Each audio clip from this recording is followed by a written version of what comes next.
Évidemment, dans cet environnement, le FLN continue à progresser, à avoir des amis, et progressivement, il va se passer, il décide, comme il s'appelait, Youssef Saadi, se fait nommer responsable de la zone autonome d'Alger.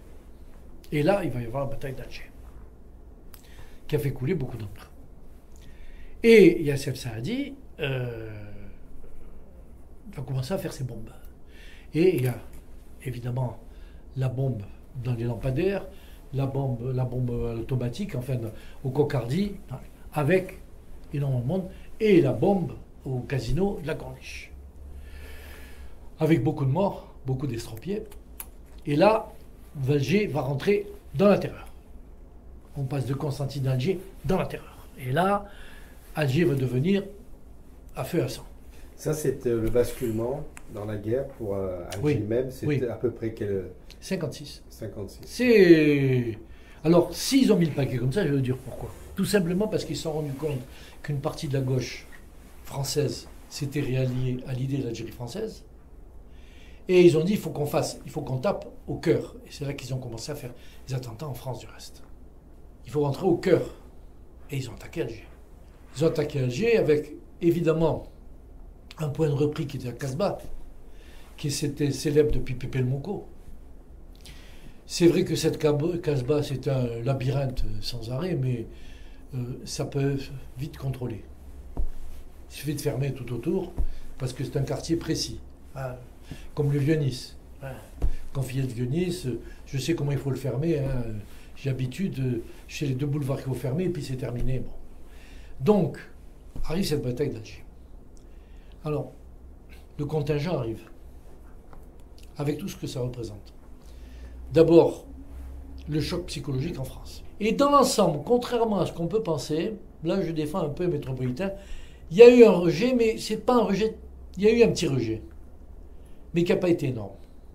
Si la gauche, tout simplement parce que c'était la gauche au pouvoir, que les communistes étaient en principe dans la majorité, en principe, je dis bien, ils n'ont pas remué ce qu'ils auraient pu remuer. Il y a eu les gens couchés sur les rails, à Vauvert en particulier, mais il faut savoir, et là aussi, c'est plus souvent des milieux chrétiens progressistes, auto-témoignage chrétien, qui faisaient ces opérations-là. Moi j'ai deux copains qui par la suite sont passés au Front National mais qui s'étaient couchés sur les rails, parce que dans le village où ils habitent, il y a des Arabes qui sont venus s'installer à côté de chez eux, ils ne sont pas contents. C'est pour ça qu'ils ont changé. Non mais c'est vrai, il faut être honnête. Donc, ils sont couchés sur les rails. Il y avait l'acquis bordel, évidemment, ça a été. Mais il faut reconnaître qu'au départ, je m'attendais, moi, à quelque chose. J'étais donc en France quand on a commencé ça. Je m'attendais à plus de remous. D'autant plus que j'avais assisté à une scène niçoise, un endroit qui est avenue de la Victoire, on disait à l'époque, hein, un endroit qui s'appelait le Cinéac. On avait fait venir Soustelle. Justement, c'était en mars 56. Fait Soustelle, le mouvement, ça s'appelait Union et sauvegarde de l'Algérie française. On fait venir Soustelle, et là, on avait collé les affiches partout, ce qui m'a valu mon rapatriement d'Algérie, du reste, mais enfin, c'est une autre histoire. On fait les affiches partout, et puis bon, on fait cette réunion, il y avait 200 personnes, grosso modo. 200 personnes, il y avait la cinquantaine de petits pieds noirs qui avaient eu le courage de venir. Et puis à côté de ça, 2 ou 3 vieilles dames, 5 ou 6 vieux colonels qui étaient venus là. Et au moment de sortir, un copain qui m'appelle, il s'appelait Ross, il habite toujours ici. Viens voir ce qu'il y a dehors. Dehors, il y avait le Front Uni des Républicains. 2000 personnes, avec des grandes pancartes, qui avaient été convoquées par le Patriote, qui était le journal, le quotidien local communiste. Ils étaient 2000, on était 200. Heureusement, ce Ross avait son oncle, son cousin, qui commandait la CRS de Nice. Et on lui avait téléphoné, on est passé le rangé de CRS. CRS contre qui on se tapait quand on était en Algérie, content d'avoir les CRS. Bon, ça m'a valu mon expulsion parce que 2 gars avaient été attrapés, encore les affiches, et quand quelqu'un ne voulait pas une affiche, dans la nuit, ils allaient casser la vitrine. Donc ils sont fait attraper par les flics. Qui c'est? Le chef, c'est Hollander. Ils sont venus à Vence. Le juge d'instruction, les deux gendarmes m'ont pris avance, ils m'ont amené chez le juge d'instruction, j'étais pas majeur en plus. Juge d'instruction, super sympa, un type qui avait 25 ou 26 ans, et il se marrait.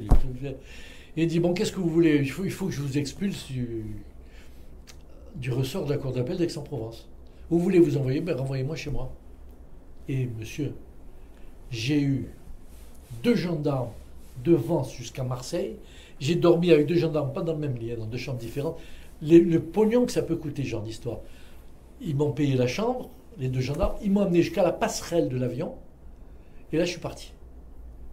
Le train, donc je suis parti. Je n'ai pas été accueilli par mes parents à bras ouverts. Les copains, oui. Bon, c'est la même chose. Mais c'est pour vous dire l'ambiance. Et là, en Algérie, il y a un renversement. D'abord, une prise de conscience dans l'ensemble des Pieds Noirs que ces militaires, il faut les accueillir. Alors, avec la fanfare, on va sur les quais à Alger, quand ils arrivent, on traite des cigarettes, l'action sociale militaire rentre en ligne de compte, et ils arrivent. Ils arrivent, mais il faut dire une chose, il y a les rappelés, les maintenus, et des engagés, ça c'est autre chose. Les maintenus et les rappelés. Ils arrivent là, certains connaissent un peu, les autres connaissent rien. Et je dis, sur 10 bidas qui arrivaient, il y en a 9 qui ne prenaient pas conscience de ce que c'était. Alors, trompés sur toute la ligne, parce que, ils partaient en Afrique. Et pas le voyage aujourd'hui. Ils arrivaient à Alger, s'attendaient à voir, mais j'en connais, ils s'attendaient à voir des palmiers et des lions. 2, ils arrivaient à Alger. Un temps comme ça.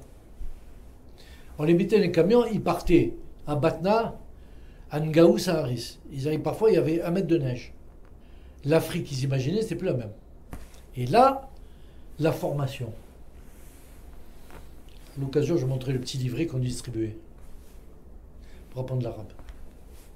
Ça vaut de l'or. La formation a été faite.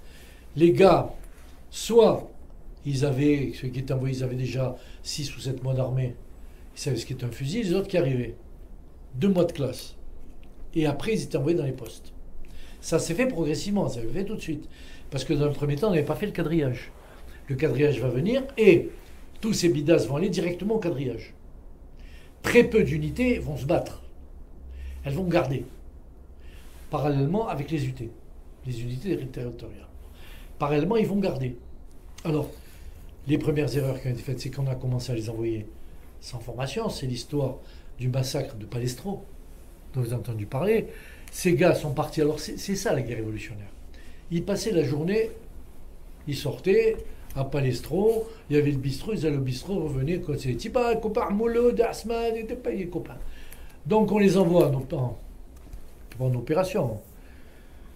Il ne faut même pas appeler ça 50 bonhommes, c'est pas une opération, mais ils envoient 50 bonhommes en se disant, bon, ces Arabes sont gentils, copains, je suis copain.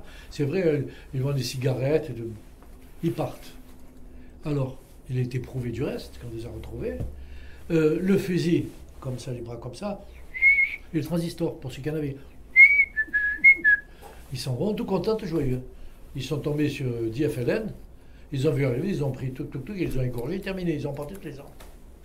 Ça, c'est une responsabilité du pouvoir. On a envoyé des gens se battre, et il faut y être dans la situation révolutionnaire. Parce que dans la journée, vous ne savez pas quel est le bon et le mauvais, l'adversaire. C'est ça la guerre révolutionnaire. Ils n'étaient pas prêts à cette guerre révolutionnaire.